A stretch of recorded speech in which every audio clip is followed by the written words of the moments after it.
Anyways, hey guys, I'm here to talk about the first 5 books that I read in the year 2020. I'm going to try to do them in batches of 5.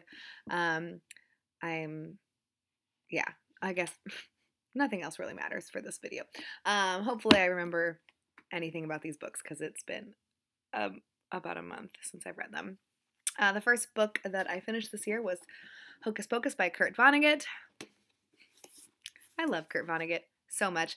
The basic plot of this book is that there is our narrator, whose name I can't remember, Eugene Debs Hartke, is a Vietnam vet, and he is currently in prison, and he is kind of like going back in time, recounting the events that led to him being in prison.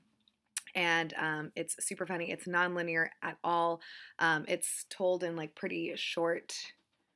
Wow, you cannot see that at all. Short little sections like within each chapter, so it makes it kind of go by pretty easy. He has a lot of really wonderful comments about like climate change and war in general, and class struggles and how people like view each other. And yeah, he's so great. If you haven't read Kurt Vonnegut, I think this book is fantastic. There's nothing like particularly like sci-fi-y or like, extraordinary out of this world, like literally nothing out of this world. I feel like a lot of his books have some sci-fi element. And this is very much grounded in reality, but I underlined a ton of stuff in this book. I thought it was absolutely fantastic. I don't remember what I rated it, probably 4.5 stars. I don't know. But I would so recommend this. If you've never read Kurt Vonnegut, if you have read Kurt Vonnegut, read this. It was so good. The next thing that I finished is Magical Negro by Morgan Parker. This is a poetry collection, and I found this to be absolutely enjoyable. The only issue is that, of course, I kind of like forget things about it. Poetry is not like my forte. I really enjoy the poems like while I read them, but I don't really remember a ton of it, unfortunately. There's nothing like that I am recalling now thinking like, oh my gosh. But it was really, really well written and a really enjoyable read, and I want to read the rest of her collections after reading this. Again, I don't remember what I rated this. I'm going to guess a 3.5 stars. I don't remember. The next thing that I finished is Frankenstein in Baghdad by Ahmed Sadawi, and this is translated by Jonathan Wright. This is also so good. Wow, I've had a really good year so far. I feel embarrassed because I think Jake is about to walk in the house, and he is. So this book, oh my gosh, I don't know if I'm going to be able to talk right now. I'm filming a video. Don't talk. Okay. I startle you by being a creep outside. You were being a creep outside. Okay. So this, I don't know if I can talk in front of you. Can you leave? Go smoke a cigarette. Yeah.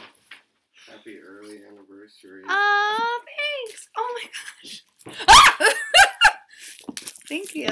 Wow. There's a few more still. Great. I'll take them later. Oh, the cats think these are for them. I love you too, but seriously, get out.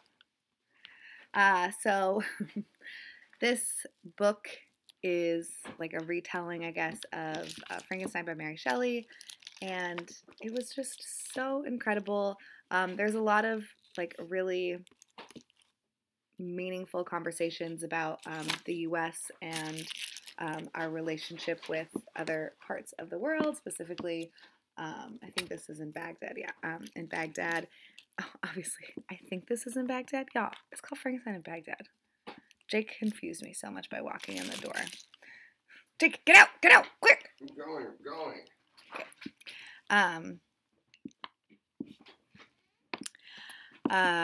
So anyways, yeah, our Frankenstein in this book is put together by body parts of people that have been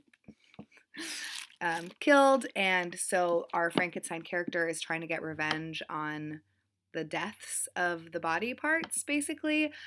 There's so much more going on than that, though. I feel like that's such a basic like plot premise of what this book is about, but it's kind of hard to describe. You just kind of have to go into it. I will say that there is a list of characters at the front, which I found useful only because I put this down for a little bit, but I don't think that is like super necessary if you're reading the book in one go, because I don't think the names are that familiar, and all of the characters are so different. There's, you know, like the journalist guy, and there's the antiques dealer person, and the characters are each so distinct that I don't really think it's necessary. I think that you would be able to tell who they are. There's the grieving mom. Ugh, that part killed me. I found this to be wonderful as well, and I would highly recommend.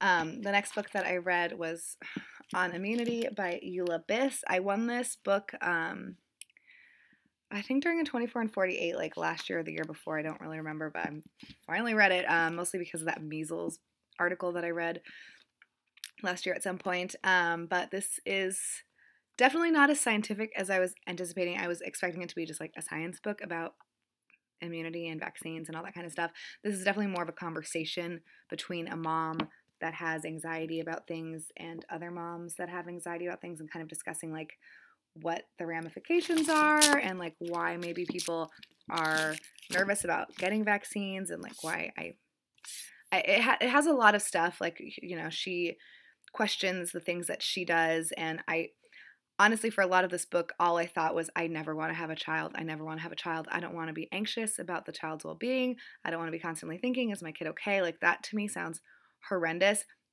Now that I'm not reading the book, it's kind of out of my head, and I might still have children. But while I was reading it, I was like in her anxiety so much. And I thought this was also really good. I definitely, I underlined and highlight, or not highlighted, because I don't like the way a highlighter looks inside books, but I also marked this book up quite a bit.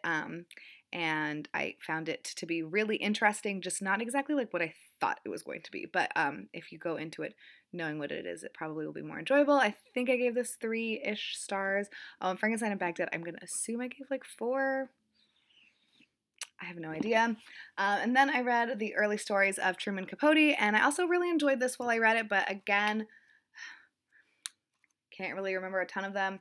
I feel like there's some weird like racial stuff that I just can't tell, you know, what people's intents are. So it's really hard for me to,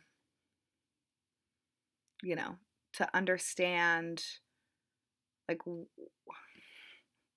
I don't know. It's hard because my assumption is always like the best of other people. Like, I always assume that when people are doing or saying things, it's always with a good intention and not with a negative intention. So it's kind of hard, and I don't know enough about Truman Capote, but there are some of the stories that I was just like, I don't know about that. But besides that, I thought they were really good. I think in general they're, you know, kind of like sad. I don't think that any of them were particularly happy. Like, I didn't feel really upbeat and energetic after reading this. I felt more like contemplative and quiet, if that makes sense. I'm so not good at explaining things. Did you miss me, guys? All right, so those are the first 5 books that I read this year. Let me know if you've read any of them, and if you have any thoughts, I will link them below to the places where you can find them. Talk to you guys later. Bye.